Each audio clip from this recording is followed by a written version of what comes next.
Hello friends, hopefully आप सभी अच्छे होंगे। आज के इस वीडियो में हम जानेंगे कि हम अपने एचएलओ ऐप पर दुकान की एंट्री कैसे करें। जब हम अपने एचएलओ ऐप में किसी जनगणना मकान की एंट्री करते हैं तो प्रश्न नंबर 7 में हमें जनगणना मकान के उपयोग से संबंधित बहुत सारे ऑप्शंस देखने को मिल जाते हैं। अब सारे कंफ्यूजन की स्थिति यहीं पर पैदा होती है, क्योंकि प्रश्न नंबर 7 के थर्ड ऑप्शन में सिर्फ दुकान और कार्यालय दिया हुआ है और सेकंड ऑप्शन में आवास सह अन्य उपयोग दिया है। अगर आपको ये नहीं पता होगा कि कब भवन में हमें दुकान को दुकान दिखाना है और कब भवन को आवास सह अन्य उपयोग में दिखाना है, तो कंफ्यूजन की स्थिति जरूर पैदा होगी। तो चलिए अलग अलग परिस्थितियों को समझते हैं।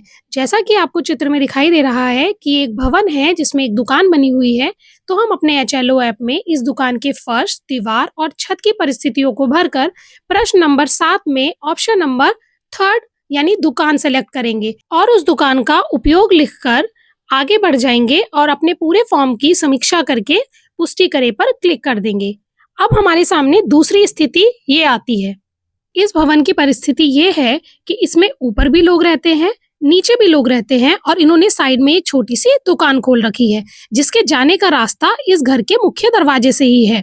तो इसका मतलब ये है कि यहाँ हमें इस दुकान को अलग से मकान संख्या नहीं देनी है और प्रश्न नंबर 7 में ऑप्शन नंबर 2 यानी आवास सह अन्य उपयोग सेलेक्ट करना है और उपयोग दर्ज में आपको आवास सह के साथ जिस भी चीज की ये दुकान है वो लिखना है।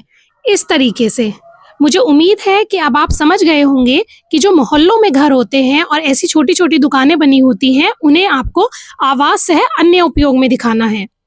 अब हमारे सामने अगली परिस्थिति ये आती है। जैसा कि आपको ये भवन दिख रहा है, इसमें ऊपर एक परिवार रहता है और नीचे 4 दुकानें हैं। ऊपर रहने वाले लोगों के निकलने का रास्ता ये बीच में है और इन 4 दुकानों का रास्ता भी अलग अलग होगा। तो इसका मतलब है कि इस पूरे भवन में 5 मकान हैं, एक ऊपर, और ये 4 जो दुकानें अलग अलग हैं इनको भी हमें अलग अलग मकान संख्या देनी है। इस तरह के भवन में डेटा एंट्री कैसे करनी है ये मैंने अपनी पिछली वीडियो में बता दिया है, आप वहां जाकर देख सकते हैं। इस तरह के भवन आपको शहरी क्षेत्र में मार्केट में जरूर देखने को मिल जाएंगे, जिसमें लोग ऊपर रहने के लिए घर बनाते हैं और नीचे किराए पर देने के लिए दुकानें बना लेते हैं। अब अगली परिस्थिति हमारे सामने कुछ ऐसी है। दिखाए गए भवन में ऊपर एक परिवार रहता है और नीचे इन्होंने एक शोरूम बना रखा है। तो इस परिस्थिति में इस भवन में 2 मकान हैं, एक ऊपर और ये जो नीचे शोरूम है इसको भी हमें अलग मकान संख्या देनी होगी।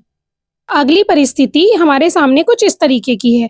ये एक भवन है जिसमें ऊपर एक परिवार रहता है और नीचे इन्होंने एक किराने की दुकान खोली हुई है। क्योंकि इस परिवार के जाने का रास्ता साइड से है और इस दुकान का रास्ता अलग है, इसका मतलब इस भवन में भी 2 मकान हैं। हमें ऊपर मकान में अलग मकान संख्या देनी होगी और नीचे इस दुकान को अलग मकान संख्या देनी होगी। मैं उम्मीद करती हूँ आपको ये कॉन्सेप्ट समझ आ गया होगा।